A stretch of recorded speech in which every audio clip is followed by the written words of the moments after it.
میں حیران ہوں کہ وہ جاسوس کونیا جانے کی بجائے یہاں کیوں آئے ہیں۔ وسولیس کہتا ہے یہاں کوئی اور آدمی ہے جو کونیا اور نکایا کے درمیان پیغام رسانی کر رہا ہے، ہمیں اس کا پتہ لگانا ہوگا، وہ بھی اس جاسوس کے پیچھے ضرور آئے گا۔ کمانڈر کہتا ہے اگر ہم اس سے پہلے جاسوس تک پہنچ گئے تو اس آدمی کا بھی پتہ چل جائے گا۔ دوسری طرف ٹریننگ ایریا میں ارطغرل دھندار کو کہتا ہے تم کافی محنت کر رہے ہو، اس سے میں کافی متاثر ہوا ہوں، اب تم جرگے کا آدمی اور ایک سپاہی ہونے کے پورے اقدار ہو۔ یہ سن کر دھندار بہت خوش ہو جاتا ہے اور کہتا ہے میرے پاس بھی آپ کے لیے ایک خوشخبری ہے بھائی، حلب سے ایک تاجر ابو منصور یہاں آیا ہے، وہ ہماری قالینوں سے کافی متاثر ہے اور ہم سے بہت ساری قالینیں خریدنا چاہتا ہے، اس نے پیشگی میں کافی سارا سونا بھی دے دیا ہے۔ ارطغرل کہتا ہے یہ تو خوشی کی بات ہے، کہاں ہے وہ؟ دھندار کہتا ہے ابھی تو وہ یہیں تھا، پتہ نہیں کہاں غائب ہو گیا ہے۔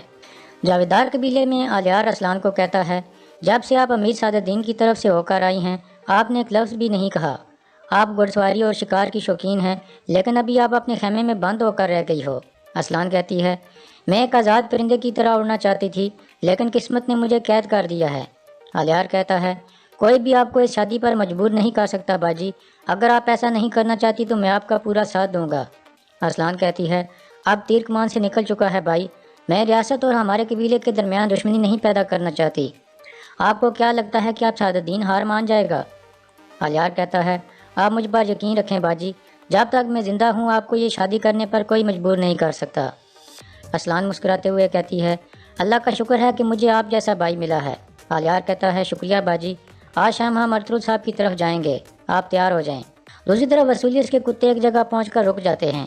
ایک سپاہی کہتا ہے جناب وہ اس غار میں چھپے ہیں۔ یہ سن کر وسولیس اس غار کی طرف بڑھنے لگتا ہے اور اندر داخل ہو جاتا ہے۔ دوسری طرف سلطان علاء الدین حلی بازار کے سرائے محل میں پہنچ چکے تھے، وہاں بازار کے بہت سارے تاجر بھی موجود تھے جنہیں سلطان نے دعوت دے کر بلایا تھا۔ وہ سب تاجر ارطغرل کی بہت تعریفیں کرتے ہیں اور کہتے ہیں ارطغرل صاحب نے ہمیشہ ہماری مدد کی ہے اور ہمارے سارے ٹیکس بھی معاف کر دیے ہیں۔ پھر سلطان علاء الدین آلکو کو کہتے ہیں میرے مہمانوں کے لیے گوشت اور شربت لاؤ اور مجھے مایوس مت کرنا۔ پھر آلکو اپنے آدمی کو اچھا کھانا تیار کرنے کا حکم دیتا ہے۔ پھر وہ دمرل کو کہتا ہے اس آدمی نے میز پر سیاست شروع کر دی ہے، مجھے یہ آدمی اچھا نہیں لگا، اس نے پورا سرائے محل بک کر لیا ہے، میں خوفزدہ ہوں کہ اس کے پیچھے وسولیس نہ ہو۔ دمرل کہتا ہے تم پریشان نہ ہو آلکو، ہمارے آدمی ساری رات جا کر ان کی نگرانی کریں گے، میں بھی قبیلے جا کر ارطغرل صاحب کو اس بارے میں خبر دیتا ہوں۔ دوسری طرف وسولیس غار میں پہنچ جاتا ہے جہاں سلطان کا جاسوس سو رہا تھا۔ وسولیس اس کی ٹانگ میں تلوار رکھ کر اسے جگا دیتا ہے اور کہتا ہے ہم نے آپ کی نیند میں خلل تو نہیں ڈالا؟ وہ جاسوس اپنا خنجر اٹھانے کی کوشش کرتا ہے لیکن وسولیس اسے ناکام بنا دیتا ہے اور کہتا ہے بتاؤ مجھے سلطان علاء الدین کی زمینوں پر تمہارا جاسوس کون ہے؟ یہاں تم کس کا انتظار کر رہے ہو؟ جاسوس کہتا ہے میں شہادت کا انتظار کر رہا ہوں کمینے۔ وسولیس اسے مکہ مار کر بیہوش کر دیتا ہے۔ اتنے میں شہنشاہ کا خاص کمانڈر اندر داخل ہوتا ہے اور کہتا ہے کمانڈر وسولیس وہ 2 آدمی تھے، ایک آدمی غائب ہے۔ یہ سن کر وسولیس اس کمانڈر کی گردن پر تلوار پھیر کر اسے مار دیتا ہے۔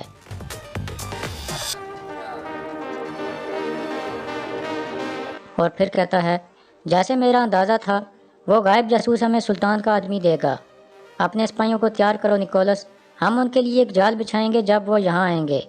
دوسری طرف آلیار اور اسلان کائی قبیلے پہنچ چکے تھے اور سب کھانا کھانے لگتے ہیں۔ اس دوران حلیمہ ان کو بتاتی ہے کہ آج ایک تاجر یہاں آیا ہے جس نے ہماری قالینوں کی شہرت کے بارے میں سنا تھا، اب ہم دونوں قبیلے مل کر مزید قالینیں تیار کریں گے۔ آلیار کہتا ہے یہ تو بہت اچھی بات ہے، ہماری قالینیں کافی مشہور ہو گئی ہیں ارطغرل صاحب، لیکن میں حیران ہوں کہ وہ آدمی کون ہے اور کہاں سے آیا ہے۔ ارطغرل کہتا ہے اس کا نام ابو منصور ہے اور وہ حلب سے آیا ہے، ایسا اس نے دھندار کو بتایا ہے۔ آئمہ خاتون کہتی ہیں مجھے امید ہے کہ اس کی نیت اچھی ہوگی۔ اتنے میں دمرل اندر داخل ہوتا ہے اور کہتا ہے سردار میں حلی بازار سے آ رہا ہوں۔ ایک تاجر ابو منصور وہاں پہنچا ہے، وہ تاجروں سے بات چیت کر رہا تھا اور ان سے تجارت اور سیاست کے بارے میں سوالات کر رہا تھا۔ وہ سنہری زبان کا آدمی ہے سردار، لوگ اس کی بات بہت دھیان سے سن رہے تھے۔ ارطغرل کہتا ہے شکریہ دمرل، تم اس پر نظر رکھو۔ پھر دمرل وہاں سے چلا جاتا ہے۔ اس کے جانے کے بعد آلیار کہتا ہے وہ ایک تاجر ہے، پھر وہ اس طرح کے سوالات کیوں کر رہا ہے؟ ارطغرل کہتا ہے ہم اس کا پتہ لگائیں گے آلیار صاحب۔ پھر سب کھانا کھانے لگتے ہیں۔ اس دوران حائمہ خاتون دیکھتی ہیں کہ اسلحان بہت پریشان بیٹھی تھی اور اس سے پوچھتی ہیں کیا بات ہے بیٹی، تم اتنی پریشان کیوں ہو؟ اسلحان کہتی ہے میں ٹھیک ہوں حائمہ والدہ، میں قالینوں اور اپنی شادی کے بارے میں سوچ رہی تھی۔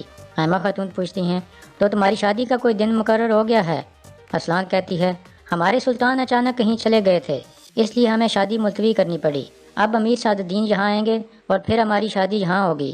الیار کہتا ہے یہ بہتر ہوا کہ شادی ملتوی ہو گئی ہے۔ یہ سن کر اسلان حیرانگی سے الیار کی طرف دیکھنے لگتی ہے۔